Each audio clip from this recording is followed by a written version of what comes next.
few years back, I worked with an automotive company and to design electric bike.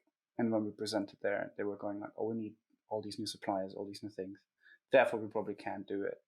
And you compare electric bike to a ventilator, you probably are not far off in terms of like it's still quite different, right? So it's all about they could have done it if they wanted to. It seems to be a lot about incentive, and if someone actually just wants to do it, the flexibility is there. And I see it the same with when I work with people like enterprise architects who have a particular way of tracking, measuring, and designing and noticing or not noticing the flexibility with their own tools. So I'm curious there then, if we say the flexibility is there, so what do you think is the main thing then to, apart from recognizing it, what do you think then is the main thing to do? Can we just go and say, you know what, there is a study, we know it, let's just do it? What do you think might be then the main blocker after recognizing for organizations to actually do it? Because we now have evidence that they can. What's the usual blocker then? So let me bring in some other research that we've done to sort of set the stage and really build on this question. At Deloitte, we do an annual report called the Human Capital Trends Report.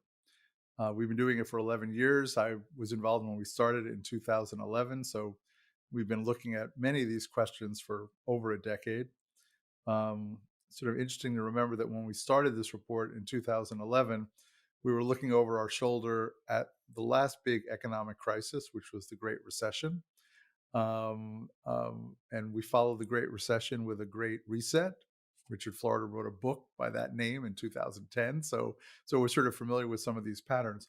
But we saw in the research that we did, and we did a survey last September and October, which is really good timing because September and October of 2020, we were 7, 8, 9 months, depending on where you are in the world, into the COVID era.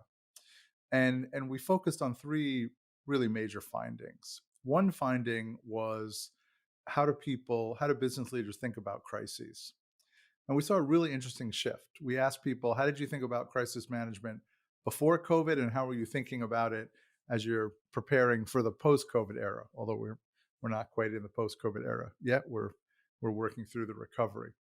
And the big shift we saw in that first question was a view of crisis management from, I'll call it the historical view of business continuity. We sort of know what the expected disruptions are, and we focus on a sort of small number of anticipated disruptions, known knowns, if you will, and we prepare for them. And what we saw executives saying is, you know what, we need in the future to be much more prepared for multiple scenarios, and we need to be prepared for unknown and uncertain possibilities. Right now, we're in the middle of this right now as we're recording this. That sort of makes sense. One way of thinking about that is we weren't even thinking about adaptability. We weren't thinking about the need for adaptability. Second question we asked was, what are the most important things to focus on as you're shifting from responding and recovering from the pandemic to a post-pandemic world? And we gave them a long list, more digital technology, more money.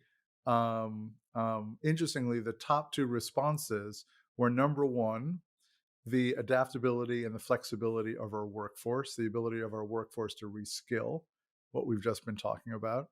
And number 2 was the ability of our organization to act in a decentralized way to make rapid decisions, a sort of team of team approach. And then the third question we asked was, how are you thinking about work transformation? Right? What are you doing about work? And we asked again, pre-COVID and post-COVID, how are you thinking about it? And we gave 3 basic choices. We said, are you thinking about work transformation in terms of optimization? Are you trying to do the same things you've been doing more efficiently with a higher level of productivity, faster? Are you trying to redesign work to substitute technology for labor? Or are you looking at reimagining work, literally thinking through not only increasing output, but how can we increase and create new outcomes? How can we do new things? And how can we create new combinations of people and technology and teams? This was a pretty dramatic piece of data for those of us who love data. 29% said before COVID, their focus was on reimagining work. Pretty much 70% said optimizing and redesigning. After COVID, their post-COVID view was reimagination went from 29% to 61%. So more than 6 out of 10 business leaders, again, this is September, October, saying, you know what? We need to not only focus on productivity, we need to focus on reimagination. At Deloitte, we call it re-architecting work because we think it's not enough to imagine the future. You actually need to build it as well. So we think of reimagination in motion, if you will, as re-architecture. The reason I summarize that data is what all these three have in common is that they are shifts in management perspective. They are shifts in the perspective that workers have, and they are shifts in the perspective in the way that we think about it as citizens and public policymakers. I think this right now may be one of the biggest challenges as we are in this pivot, hopefully, from the extended recovery to the post-COVID period, which we call the thrive period.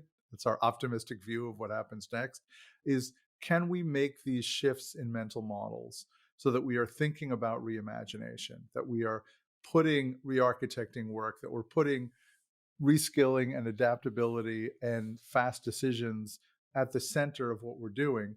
And right now, we're not designed for almost any of this. We are designed for optimization and process standardization. We are designed for around linear supply chain views of labor. This goes to what I was talking about. We were discussing a second ago when we were talking about the automotive companies making ventilators and healthcare workers, and what we've seen in call center workers going from working in the hospitality industry to working for government contact centers and centers that are trying to help people get through the vaccine lines. What really matters in terms of adaptability is having a mental mindset that looks at what people are capable of doing, what their potential is. And let me put it another way. What we found in 2020 was it didn't really matter what we recruited you to do. It didn't really necessarily matter what your job description was. It didn't even matter what were the previous jobs that you had done for us. What really mattered was what you could do. And could we figure that out? And did we have institutional and management practices that allowed us to redeploy people quickly, recognizing that most of the people that work for us, and many of them aren't our employees, have skills and capabilities and interests that we're just not really aware of. And we can go into that a little bit more. We've seen the growth of talent marketplaces. We've seen the growth of choice and agency among workers that has really helped us as business leaders and managers find what that potential is, so that we could do things that that were not in our plan at the end of 2019. Nobody had a plan in the fourth quarter of 2019 for what happened in 2020. And what we were called upon to do was to actually be agile everywhere, not just in our software practice and our technology practices, but to apply these ideas much more broadly.